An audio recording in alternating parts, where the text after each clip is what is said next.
There's an internet provider that, by all accounts, is scamming its customers. I'm going to tell you what company that is and what's happening. Stay tuned.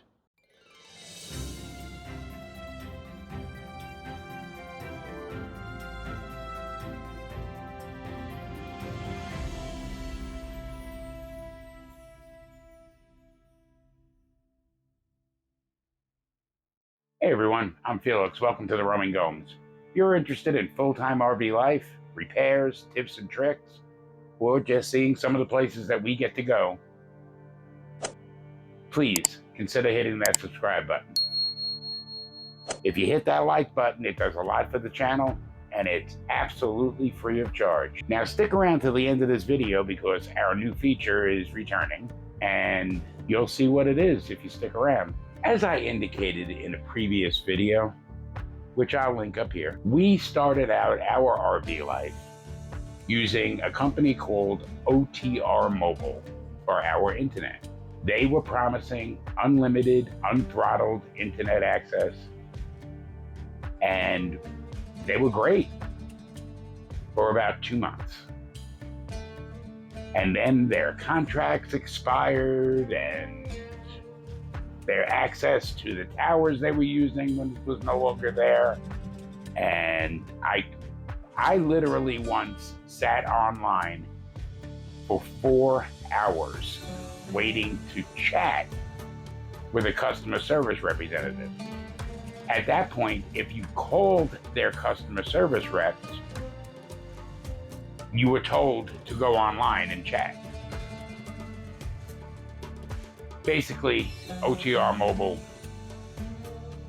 dropped the ball completely. We stopped using them and started using T-Mobile, which I talk about at length in the video about our internet. There's another company out there right now that has, in my opinion, more nefarious reasons behind their inability to keep their service going. And that company is Nomad Internet. For a time, before we signed up for T-Mobile, we thought about going with Nomad Internet. Again, they were promising unlimited, unthrottled internet that was made for RV life. Well, I'm very thankful that Cindy and I did not choose them. I have seen dozens of complaints from not just regular customers of theirs, but from people who are even sponsored by Nomad Internet. Large RV channels. And all of them are saying the same thing. Their internet service has become unreliable, and their customer service has become non-existent.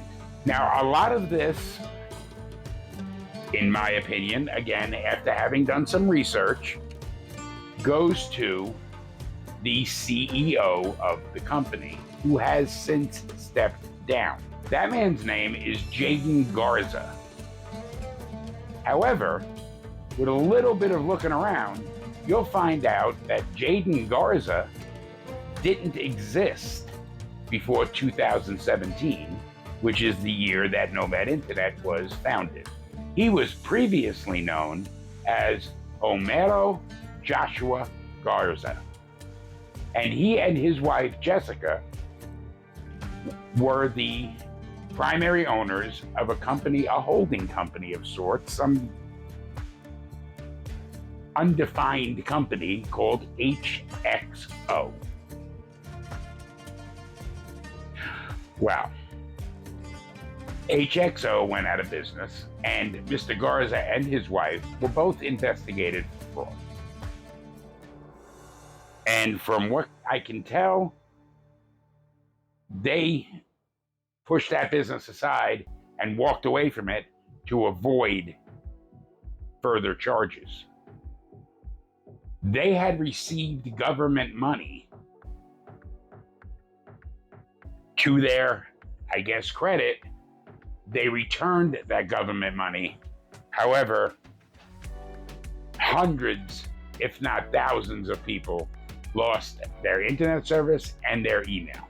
They then went into a cryptocurrency company, and I am not in any way, shape, or form equipped to speak to cryptocurrency, but they, and this is from the FBI, said they went into a Ponzi scheme. It's a scam. It's a scam. And I refuse to be scammed. To gather customers. They then pushed that aside, walked away from that, and formed Nomad Internet. He has stepped down as CEO, but from what I can tell, Jessica took his place. So this company is just all kinds of questionable, and it kind of makes me wonder how long it's going to be before the both of them just step away from this company and move on to their next venture, or whatever that is.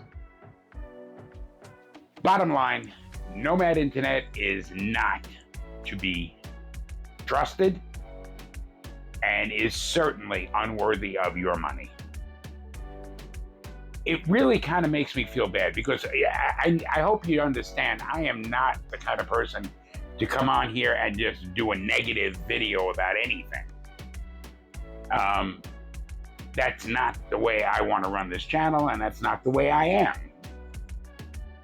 But it made me question whether I should even think about giving a chance to any small company that's trying to create an internet service provider. Nomad Internet is not anywhere near the level of Starlink or a T-Mobile in terms of their customer base.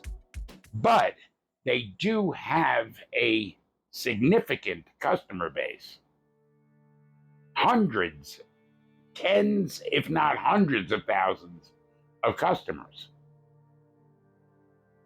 And now they're not even providing decent service.